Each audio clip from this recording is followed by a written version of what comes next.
to authenticate them with router 1, they're also going to have a keychain that authenticates them with the other backbone router. Now that we've talked about the theory and we've seen the syntax, let's go out to our live topology and set up RIP version 1 and RIP version 2.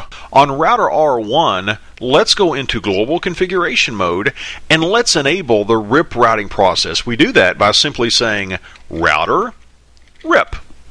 We say router RIP, and then we give a series of network commands that define the networks that are attached to this router.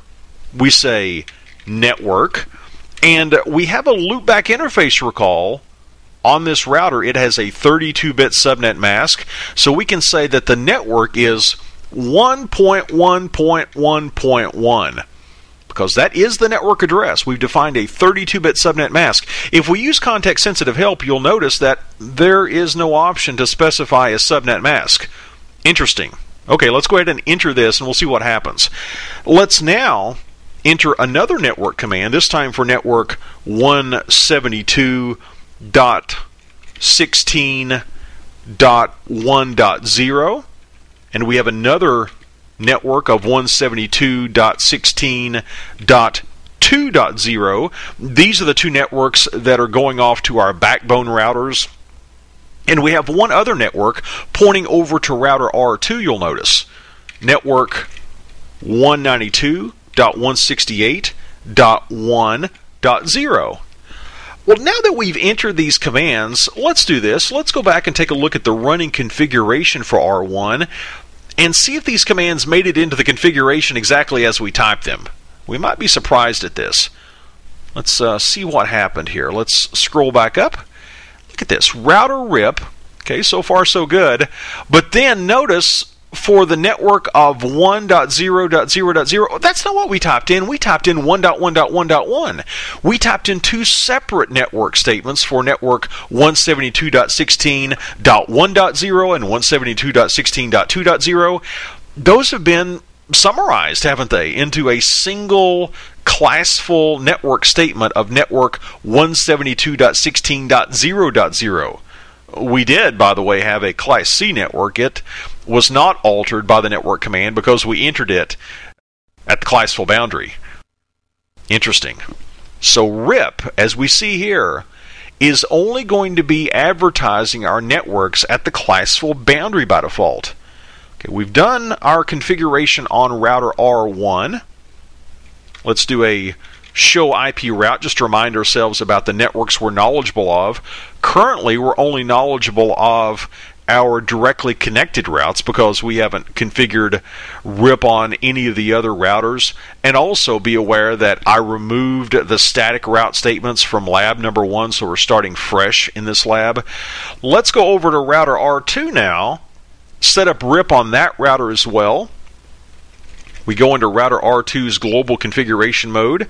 We start the RIP routing process by saying router RIP, and we give a series of network statements. This time we will not bother trying to be specific about the subnets that we're advertising because now we realize RIP is only going to be advertising for us at the classful boundary by default. So let's just type in 2.0.0.0 for our loopback interface of 2.2.2.2. Let's now enter the network statement for the locally attached LAN segment off of Fast Ethernet 0/1 that we see on screen, which has a subnet address of 10.1.2.0/24, but it's a Class A network, so we have to say 10.0.0.0.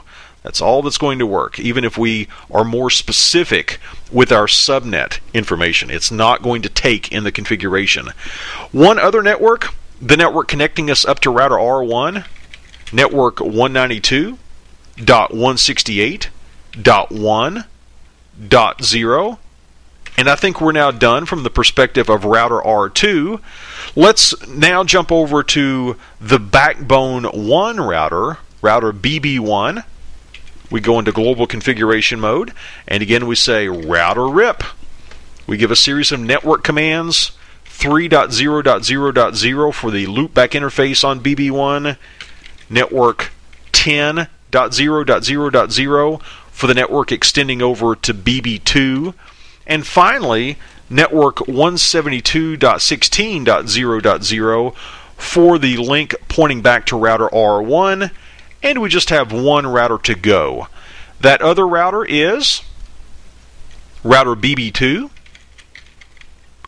On router BB2, we're going to say router RIP, followed by network 4.0.0.0. No need being specific, is there, because it's going to be summarized to the classful boundaries we've already seen. That's the loopback interface network of 4.4.4.4/32. We had to enter it as 4.0.0.0. Next, let's specify network 10.0.0.0. This is going to be pointing over to our other backbone router. And finally, network 172.16.0.0 pointing back to router R1. I think at this point we have completed our configuration. We've completed our configuration of RIP version 1. Let's verify that it's behaving as expected. Let's go back to our original router, router R1, and let's reissue that show IP route command. Let's see if we've learned any routes via RIP. Let's say show IP route. And what do we have here? Oh, look at this. We have learned several other routes via RIP. We've learned about network 2.0.0.0. That would get us to the loopback interface of router R2. We've learned about 3.0.0.0 to get us to the loopback interface of BB1, 4.0.0.0 to get us to the loopback interface of BB2, and we've learned about network 10.0.0.0. Here I think we may have an issue. Check this out. 10.0.0.0, that's the classful network. But we have subnets of that classful network in various locations in our topology.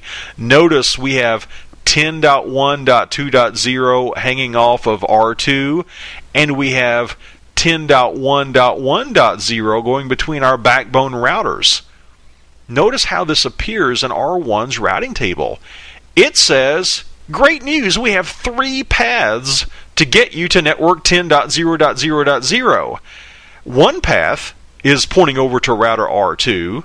One path is pointing up to BB1. One path is pointing up to BB2. I don't think this is actually going to get us to the networks we want to get to all the time. Let's prove that. Let's see if we have some strange behavior. From R1, let's initially just make sure that we have reachability to all of these other routers. Let's do a ping to 1.1.1.1. That's our local loopback interface. That was successful, no surprise. Let's do a ping over to 2.2.2.2. This is router R2. 100% success, great. Let's do a ping over to 3.3.3.3, BB1's loopback interface. And finally, let's ping 4.4.4.4, BB2's loopback interface. Success. Now let's investigate this network 10 a little bit further. Let's do a ping over to network 10.1.1.1. Notice that is the IP address of interface serial 0/0.1 up on BB1. Are we going to make it there? Let's try and see what happens. Yeah, we were successful going in that direction. Fantastic. What if we go in the other direction? What if I try to ping 10.1.2.2, which is the fast Ethernet 0/1 interface on router R2? What's going to happen now? Let's try it. Notice that we're getting U's in response instead of an exclamation point. What is that telling us? Well, that's telling us that network is unreachable. It appears on the routing table, but it's unreachable. You see what's happening? Router R1 is sending packets for that network in the wrong direction because it doesn't know about that specific subnet. It only knows about the major classful network. That is going to be an issue for us. That's going to be an issue for us. The great news is we can fix that using RIP version 2, which is a classless routing protocol. But in our scenario, here's the picture that we painted earlier. We said, let's pretend that router R2 is going to remain a RIP version 1 router. Let's say that this is within our local enterprise, but as we're pointing out to the backbone, let's say that the backbone routers have this requirement that says, if you're going to connect to the backbone, you must speak RIP version 2. You must. So what are we going to do? We can go into router R1 and say, speak RIP version 2, and then we go into Fast Ethernet 0/0 on router R1 and say, well, there's an exception. On this interface, I want you to send and receive RIP version 1 as opposed to RIP version 2. Let's see how we might do that. On router R1, let's go back into global configuration mode, and let's go into interface. Well, before we even do that, let's go into our router RIP configuration mode. We say router RIP, and let's turn on RIP version 2. It's very easy to do. We can say version 2. Something else that we want to do, we want to take advantage of version 2's ability to turn off auto summarization. That's what's getting us in trouble right now with this 10. Network. So we're going to issue the command no auto summary. Great. Now let's go back out to interface Fast Ethernet 0/0. This is the interface that's pointing back to router R2. This is the interface that needs to be speaking RIP version 1. We're going to give two commands here. The first is IP RIP send version 1. IP RIP send version 1. We're saying when we're sending RIP routing information out of Fast Ethernet 0/0, it's going to be in RIP version 1 format. And when we receive information coming into Fast Ethernet 0/0, let's now say that that's going to be in the format of RIP version 1. We say IP RIP receive version 1. Let's now go over to router BB1. Let's go over to router BB1. And let's configure it for RIP version 2. We say router RIP. Again, we say version 2. And let's again turn off auto summarization. No auto summary. And let's do the same thing for our other backbone router, router BB2. What we're going to do, we're going to go in and say router RIP version 2, no auto summary. Great. Let's jump back over to router R1 right now and see if anything has changed. Let's do a show IP route. Show IP route. Oh, this is interesting. Look at this. We now have some more specific subnet information about network 10. We now know that 10.1.1.0 with a 30-bit subnet mask, oh, that's the subnet that's available off of our backbone routers. Everybody else that belongs to network 10, that's available, it appears, off of our downstream router of 192.168.1.2. All right, well, let's try this. Let's once again try to ping 10.1.1.1. We now have very specific route information. That's successful.